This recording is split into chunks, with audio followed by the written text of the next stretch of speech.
how to ace your exams, how to pass the exams, in other words. The first step first.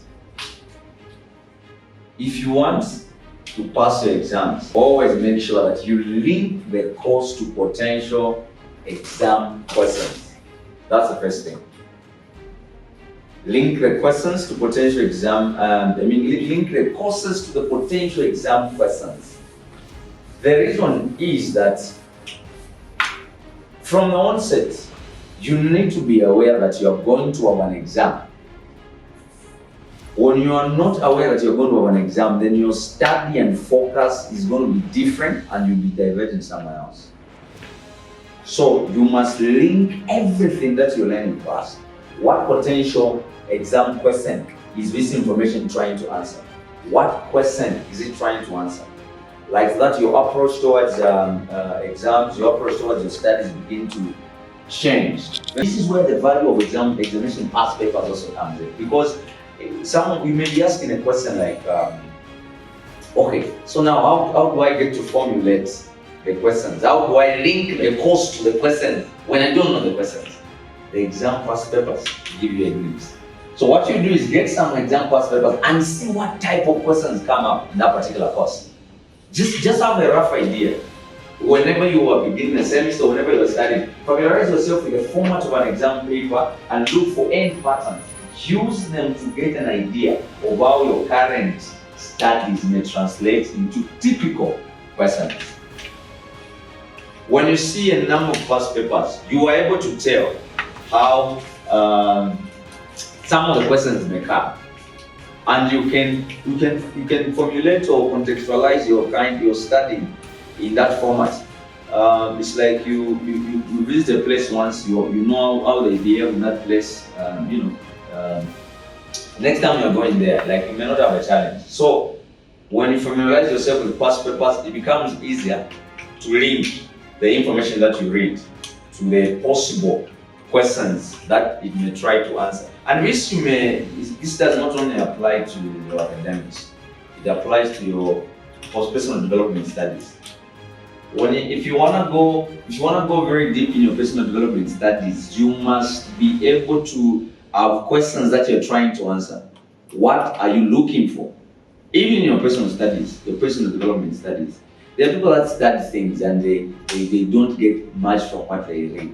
They boast about the number of books they have read, but when you check how much the books have impacted them, it's 0%. Because they don't have something that you're looking for.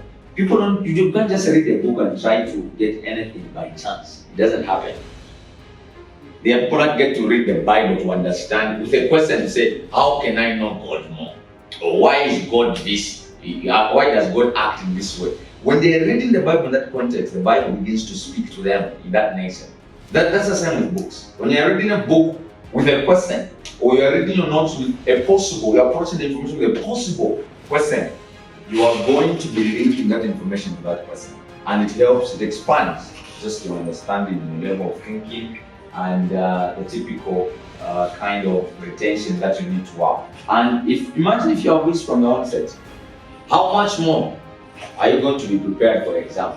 If the moment you just start your semester, you are starting with this approach, whenever you read something, you are thinking about what could be the possible answers, what could be the possible questions this information is trying to answer.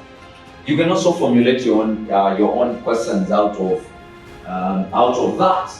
There is also another simple reason for that. Jordan Peterson said something very important. One of the clinical psychologists. He said, if you have to fight a dragon, you must go to its lair before it comes to your village. And the dragon in this context is the exam. So instead of you waiting for the exam, why can't you visit its village by you approaching the information that you read with a possible question? Like, what you can predict what can come in the exam. You look at that and then you look at those possibilities. I think this prepares. The psychologists have done research and they say there's a way you approach, when you approach something voluntarily, you are going to be in a psychophysiological state of mind that allows you to fight challenges and also solve questions without giving up. than when something hammers you without you approaching it voluntarily. Okay? Imagine you see that you sleep a lot, for example. Instead of you waiting for the exam to hammer you so that you realize the bad effects of you sleeping a lot, you wake up on your own and say, I want to fight this thing. The energy, the level of determination you're going to have as you fight the sleeping is different with that one which comes when you are hammered by the exam. The one which, when you are hammered by the exam, it comes with hopelessness. Because then it's a result of you are just doing it for the sake of it's circumstantial. But when you voluntarily approach something and work on it, especially the exam, that dragon of the exam, whenever you are starting from the onset, you have the exam in mind, it changes a lot, it changes everything.